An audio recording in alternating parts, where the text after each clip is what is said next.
Shalom Chaverim. Over the last several years, we have been a strong voice that seek to reconcile Yeshua, the Jewish Messiah, with the people of Israel. There are many Jewish people who await the coming of the Messiah. If one is a practicing Jew, he is expecting the coming of the Messiah. What he will look like, what he will do, how do we recognize him? Those are all questions that every Jew have to ask himself. In this particular series, I had a chance to sit with an ultra-Orthodox rabbi. Perhaps we do not agree about the identity of the Messiah, but there is one thing that unites us and unifies us. We both await and expect his coming. So please open your hearts and open your minds to this particular series where we sit heart to heart, two Jews, speaking, discussing, and opening the pages of the Torah, the scriptures, the prophets, the Nevi'im, in seeking together the identity of the Jewish Messiah. Please understand, myself and the ultra-Orthodox rabbi did not agree on everything. But we made a decision. We will seek the truth together. We will open the words of Moses and the prophets together. And we will truly seek and expect the hastening, even through this dialogue. Expect his coming. So sit down, take notes, and pray for the day, just as it says, that all of Israel shall be saved. On behalf of Ahavat Ammi Ministries, we welcome you to our Bet Midrash. Join us. God bless you. Shalom Chaverim, and Bruchim Abayim to a special new exciting program here at Ahavat Ammi Ministries and Yeshivat Shuvu.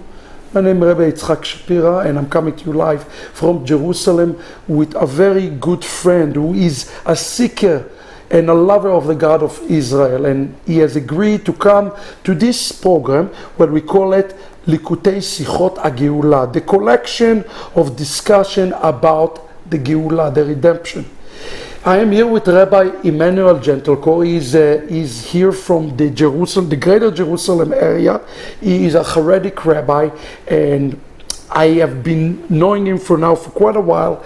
He is truly a sincere follower of the God of Israel. And Rabbi Emmanuel, first of all, I want to say thank you so much for agreeing, for coming to the program to talk about something that is so meaningful for all of us, the Geula Bapetach, the coming of Mashiach. I think this is one of those things we can all agree upon. Mashiach is at the door, he's knocking, we're waiting, he's coming. We're going to get to it here shortly. But before we get there, I would like to give you a little disclaimer about this program and about future episode. You're going to see us perhaps saying things that appear contradictory, and they might be contradictory, but in any shape, way or form, the point of this program is not to disrespect, disregard, or bring anything or anybody down. The point of this is to have a machloket for the sake of heaven. As it says, a disagreement. And a disagreement for the sake of heaven. Every machloket, every disagreement for the sake of heaven will endure. It's with the very, very last thing will endure. So I hope if that disagreement is l'shem shamayim, l'shem shamayim, and we want to do it l'shem shamayim, not for any other sake. But what I would like to do in this very first episode, before we get into the context of our meeting, I would like to take a step back, Rabbi Emmanuel, and maybe you take just a moment and introduce yourself for everybody. I'm sure a lot of people don't know who you are, and our followers are all over the world. So please take a moment and just share who you are and just a little bit of your story and background. Okay, I was born in Miami, Florida. I'm 56 years old. I always was and am a continual seeker of the truth, as Yitzhak has mentioned. I went to college at Florida State University, which is in the panhandle of Florida. and that's where the Bible Belt is. You know, he's a Seminole fan, the guy recording. So, I majored in philosophy. Interesting. And I minored in religion because I wasn't interested in accounting or computers or fundraising. I was interested in truth. So that's why I went to college, to pursue truth. Now, when I was there were a lot of different groups, and it was a very hot, exciting environment as far as different views. And being that it was in the Bible Belt, there were many different Christians and different. There's a guy I remember, Pastor Jed, a famous guy that used to go to the different campuses, and I had discussions, arguments with the students, and because I had a philosophical background, I was able to, let's say, refute them logically. But being at that pretty much a secular Jew, I still was not so satisfied. Interesting enough, though, to give you a little bit more background, between the ages of 10 and 13, I actually went to an Orthodox Hebrew school. It means 2-3 times a week after public school, I would learn. So you got some Jewish education. I got some Jewish education. We didn't, we didn't really observe Passover. We would, go on Yom Kippur. It wasn't much of an education, but I did, for what little education I had, it was authentic. And I probably would have continued. For certain reasons I did not. And then I evaluated my situation in my college years. So it was at that time that actually I was challenged by certain Christians. At one point I looked into their faith, and I met a rabbi.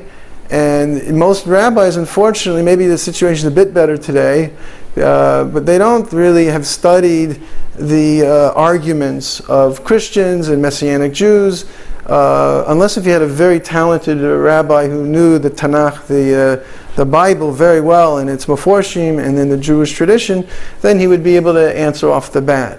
But what I found was, in my experience, when I spoke to this rabbi, he didn't really have the answers, but he said something that really changed the direction of my life.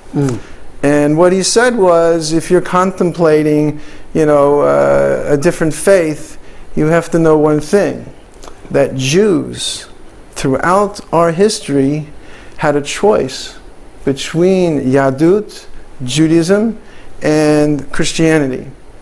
And they consistently chose death rather than, it was more important to die than to believe in what you would call your Messiah, Yeshua. So that got me thinking. I was thinking, well, if Jesus was Jewish, he would want me to study the Jewish context and understanding. So that's what I did. And then I came across different books. And then I realized that these arguments, many of them were either out of context, quoting things that didn't exist, and truly misrepresented the Tanakh and Chazal. So, just for the benefit of our Chazal is the sages, the writers of Israel. The Bible and the commentaries of the rabbis.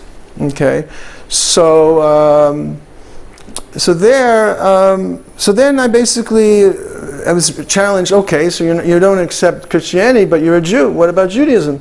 So interesting enough, I soon after that I worked for my father. He was a general contractor. And then I decided, I saw an advertisement in the paper about a 10-month program to go to Israel that was sponsored by the Jewish Federation. Was that you'd never been in Israel? Never been in Israel. Amazing. Right? And I was at the time, I think, 24 years old. And the advertisement said, this is sponsored by the Jewish Federation of Miami, Florida, and the Sochnut, the Jewish agency in Israel. So I applied for the program, and it was very interesting. There were a lot of people applied. I remember going to Miami to the tall Federation building, and there was about a committee who had a copy of my my application and my essay, and they asked me different questions. And I'll never forget one question that they asked. They asked, who was my favorite non-Jewish philosopher? Can You know? What a question that is. Yeah. So I had a great answer. Well, what was your answer? I told him William James. He wrote a book called The Variety of Religious Experience. Okay. And what he said, and I think is an important point to maybe include in the introduction actually, there's no preparation, but we're doing this, ad-libbing. But I believe that may be a good idea to mention that he wrote that one cannot measure the reality of a religious experience. You could only measure the outcome, the person sweating, the heart beating, etc. So that means that what is our barometer to understand what truth is? You know, we have the Torah, right? The Torah says, we had a couple parshiot ago about what is a false prophet and how, he could, let's say the future or do a sign or a miracle, right? But if he must stick to the Word of God, right? And if he doesn't say the Word of God, or if he says one thing, just a little from Moses, or if he says something that what's going to happen, if he's just a little bit off, he's already considered a navi sheker, false, right? So we see from this that the barometer of truth is the Torah, and we also see that even if someone did miracles, right? We have to be very careful. We're careful, and we're not impressed. And I think, so this is the answer I gave them, and they were, I think that's important information to know in our discussions. Sure. And so anyway, in the end of the day, they chose 2 people to go to Israel, and I was one of them. Amazing. And you know who the other one was? Whoa. The daughter of the Federation president. Well, that's pretty good company, I would say. Amazing. So I spent 10 months in Israel, and the last... I must ask a question. Surely. You came into Israel, you come as a, basically, I would say, fairly non-religious Jew. Correct. You come here, what is the first thing that truly hit your neshama or experience that you take, that you remember, this is like something that transformed me? I'll tell you, because what I decided was, instead of doing an intellectual search for truth, I did that, but I also did an experiential. I visited even Hare Krishna groups, and I visited even a little. I didn't practice it, but I even studied a little bit of the occult thinking, even. Wow! And went to these bookstores. I met a witch, even. And we have it all in Israel, as they say. And this was actually in America. Oh, in America. And I went to, I studied, there's a concept of crystals. Wow. And encoded in the crystals could be information from the lost city of Atlantis. So I don't want to go, there's a whole separate program. But I really looked, I had thousands of books, even when I was secular. Thousands and thousands, and my mother couldn't take it anymore. So my brother took the majority of my books and he donated them to the library in Fort Lauderdale, Florida. So now that, so I was very good with talking with people and counseling. And so basically, I came to Israel. So what caught me about Israel was it was really a melting pot of people and ideas. And I had time to look at different ways of thought. In Judaism, our first track was on kibbutz mabarot. Now this was that's when people just came to Israel. Right, this was a shomer hatzair kibbutz, meaning the anti-religious kibbutz. Yes. But they had to placate to the Americans, there was some element of religion. However, the kibbutz itself would operate on Yom Kippur. They think they would even eat pork on Yom Kippur. That's how anti-religious. Yep. But now here's the American group. So I was slowly becoming religious. I had contact with Yeshiva Or Sameach. Right. So what do you think drew you? Because it seems like you're like you had a rifle in the dark. You're shooting to every direction. What drew you? Well, I'll tell you to come. I'm getting to that. Okay. So I started to ask questions at Yeshiva Or Sameach, and I listened to Rabbi David Gottlieb. And everybody should know Yeshivat Or Sameach is one of the most. It's a very well-known yeshiva here. Yeah. Very highly respected yeshiva. Right. They have a very beginning program, and they're the highest level programs. Yes. And I went there for several years. I'll get to me becoming a rabbi and all that in a minute. But so what drew me to the, let's say, observant Judaism is, well, I looked at Or Sameach. I liked that they were open. They would answer my questions. They accepted me as I was. And you had really the biggest Talmidei Chachamim, you had scholars there. You had Rav Isby, Rav Dov Schwartzman. These are like great people. So they were able to answer my questions. You were going from here to almost here. So how did I get to Or Sameach?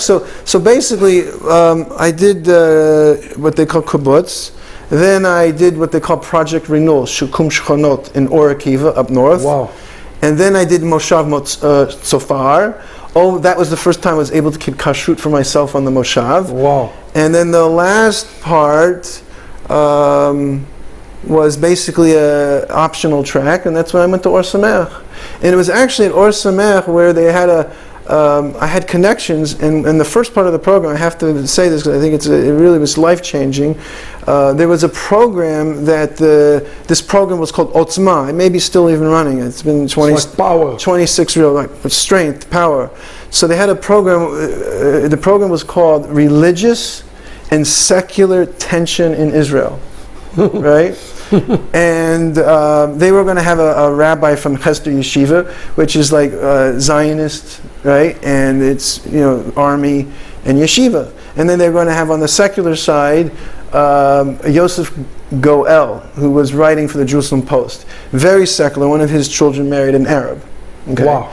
And so, but I felt the real tension would be between the Haredim and the secular. So I spoke to the program directors and I said, I have some connections. Maybe we'll bring an intelligent Haredi rabbi to give the religious point of view and attention in Israel. They agreed, and we summoned Rabbi Abramov. I think he had connections with the Knesset. And what happened was, this was in Kibbutz Mavarot, so Yosef Goel spoke. After Rabbi Abramov heard Yosef Goel, he put away his notes and he just responded to Yosef Goel. So then everyone become a dialogue, right? And everyone went up to me and they said this was the best program of the year. So I felt that Or Sameach and Torah was by investigating and learning, it really gave me the foundation. And so therefore, so obviously it's a journey. So you're in Or Sameach, you are studying, you feel a connection, a chibur to the land and for your own Jewishness, and right. As you said, the answers you're looking for, you find in Judaism. Absolutely. Absolutely. What I realized was I looked at all different types of philosophies and ways of behavior, and I discovered the truth was in my own backyard. Interesting. Very, very interesting. So tell us, you ended up getting a smicha from Or Sameach? I studied, I went through the ranks, I went to the second highest level Gemara class, that's the Talmud, and then I entered a program called Or Lagola, which trains rabbis to go to the nations and bring Jews and either to be teach in a school, to be a congregation rabbi, or a campus rabbi. Got you. And what I did was my wife wanted to stay in the land of Israel, so I was able to get a job working for an organization called Visa, Visiting Israel Students Association, and they did outreach on Hebrew University campus in Mount Scopus, and they did Shabbatonim in Sfat and different places in Israel. So I got hired as an administrator, and eventually I became one of their teachers. And then it was around that time that I studied for a couple of years, not only Gemara, but what they call the Smicha, a rabbinic ordination in Yuradea. Yeah, which is includes another very prestigious institution. Yeah. Well, the rabbi he's one of the rabbis on the religious court, Rabbi Zalman Nehemiah Goldberg. But I wasn't satisfied with that. I actually went on to study further, and I got my second ordination with the previous chief rabbi of Jerusalem, Rabbi Yitzhak Kulitz. Wow. So that was already in 1997, I believe. So from 97 to now, what have you been focused on? What have you been, you've been doing a lot of stuff. So I know you're doing stuff in the university too and so forth. So what I did was at Or Sameach, I actually started to work a little bit with the Heritage House. The Jewish students traveling would have a place to stay and learn, and I would bring those students from the old city to Or Sameach. And then I did the Or Lagola program. And then when I joined Visa, I worked for them for about 2 years, and then they closed down. And then the director asked me, he wanted me to streamline the Visa program, and instead of bringing the students to the old city, I started to do programs from the year 2000 till around 2015. For 15 years, I did programs, extracurricular programs that were official extracurricular programs, part of Hebrew University. And I answered all kinds of questions, did programs about Jewish thought and belief. So I must ask this question. At this point, obviously, you gain over a course, I don't know, 25, 30 years, however it was. So what year you arrived to Israel? What year you came with this program? I came to Israel in 1988. 88. So you are here for over 30 years. I made Aliyah in 1991, or I think 1992. Okay. So you are here for 30 years, give or take. Right. Yeah. So my question... I was here up until the Gulf War. I was actually leading what they call the Mishmar in Yeshiva, which is like learning extra Thursday night. And I was encouraging students to stay, and I was sort of like a leader, and they were listening to me. But then I spoke to my mother, and she had high blood pressure. She was concerned about the Gulf War. So Rabbi Scheinberg, Chaim Pinchas Scheinberg, he said I need to leave because kivud aim, to honor of my mother. So I left there. So then you returned. I learned in Miami Beach for a while. Then I went to Or Sameach in Monsey, and that's where I met my wife. Amazing. And then 3 weeks after I met her, we made Aliyah in 1992. And we've been here ever since. Yeladim, children? We have 3 boys, 22, 24, and 26. First of all, I want to say to you, Mazel Tov for taking this bold step. I know it's not easy.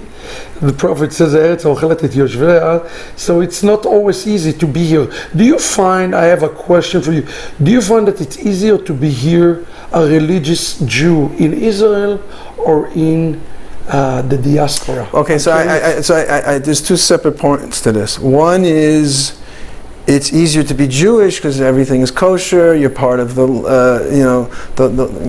there's it's not just like a Israeli flag, but there's people speak Hebrew. So as far as Jewishness, it's easy. But as far as living, it says Eretz Yisrael Koneh B'Yisurim. You go to you acquire it, with difficulty. To paint. So it's on one hand it's a challenge, on the other hand it's a privilege. But I just want to get back to the university. So I was doing regular Jewish programming, but about 8 years ago. That's exactly what I was thinking. How did I get involved with Jewish-Christian dialogues? Right. So what happened was, interesting story. I was giving a class, and at the end, this woman asking funny questions. Because I was familiar with missionaries from my college days, I sensed that one of them or 2 of them would be, they would sound like they were missionaries. But my program was in the Rothberg International School, so it was open to people. So sure enough, after the class, this woman named Hope, she started to talk to me, and she made it her mission, even right then and there, to convert the rabbi to Jesus. It was shocking. Right? And she said, "Rabbi, you made a mistake, you're wrong, and I could prove it to you." So she sent me a link of a debate, from a very old debate, with Rabbi Tovia Singer and Dr. Michael Brown. Okay. And then I found out that Rabbi Brown wrote 5 books answering Jewish objections, and I also found out what happened was I brought Penina Taylor, who was a Messianic leader, and she met with someone from Judaism. I think it was named Mark Powers in Baltimore. Sure, I know. And so I think over Isaiah 7:14. She decided the Alma and the Betula. Right, she made a mistake, and so I brought her to tell her story, And then what happened, to make a long story short, I was invited by the Christian cell. There was one of the Jewish heads of the Christian cell said, Dr. Michael Brown is coming, maybe you could debate him or find someone. So this is when I started to study the text, and I gave a class on atonement, and I realized how important it is for the Jews to know the proper understanding of Messiah in the Jewish tradition. Wow, and this is actually going to be a great segue for our next program, Chavarim. We're going to first of all define what is Messiah, what is the Jewish expectation of Messiah, at least Rabbi, the way you see it in your Ashkafa. Right. And I just want to say to everybody, just because Rabbi Gentle says that this is the view of Judaism, it is true that in some way there is a tavnit to Judaism, especially as we look at Messiah, but it is hard to say that anything in Judaism has one voice. It says Shivim Panim LaTorah. That's going to need a reaction, because there are 70 views, but let me react for that for one moment before we end, because I think it's a very important point, Rabbi Yitzhak, is in the academic world, they also try to portray, in the first century, there wasn't really one Judaism, there were Judaisms. But I believe that if we look into the history properly, and I've studied from an academic level these issues, we must say that, let's say, in the era of, let's say, 200 BCE, right? Before the Maccabees, right? Before the time of, let's say, even Alexandria, who wanted to translate the 5 books into Greek. So then you really had one Judaism, you had an oral tradition. Even academically, the scholars will acknowledge that the first Pharisees existed at that time, 250 years even before Jesus. You talk about like the men of the gates, the Anshe Knesset Agdola. What I'm talking about is Judaism really had it was monolithic for a whole. Hold that thought, because that's going to lead us to more discussion, and there's a lot for us to peel the onion and discuss here. So we want to hear that, but we have to end today's program. So, Chavarim, buckle your seatbelt. Mm-hmm. You're going to meet Rabbi Emmanuel, you're going to hear his Ashkafa, you're going to hear my Ashkafa, and as we say in the scriptures, Emet mi eretz titzmach. We're seeking truth, and we want to get to the truth. So thank you, Rabbi Emmanuel. We're so excited to have you with us. Okay, we'll start the next segment. Is there one Judaism? Is there many truths in Judaism? Absolutely. That will be a great discussion. So again, because that is why I'm here. Absolutely. Because to join a Messianic Rabbi. What am I doing here? I think that definitely needs to be explained. Yeah, absolutely, and that's what I want to ask you about that. But for the right now, if you are blessed by this, please subscribe to our channel. I hope this is a blessing to you. Shalom from Yerushalayim. Until next lesson. Litraot.